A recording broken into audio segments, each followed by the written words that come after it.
менімен барғанның ерекшелігі неде? Біріншіден менің жасым келіп тұр, мен адаммен сөйлесе аламын. Бір ма?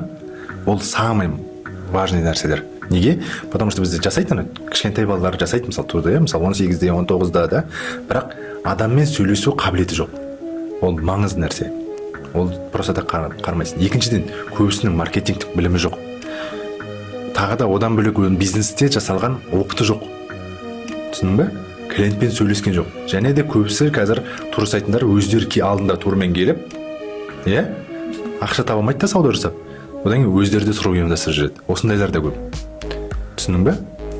Ал менің ерекшелігім неде? Мен деген бәленбай жыл интернет маркетингті меңгердім, өзім бардым, қыр-сырын білем, және де мен тур сатумен ғана айналыспаймын. Мен негізгі доходым сауда ғой. Мысалы 20 миллион оборот жасаймын қазір, соның 3 миллион теңгесі менікі.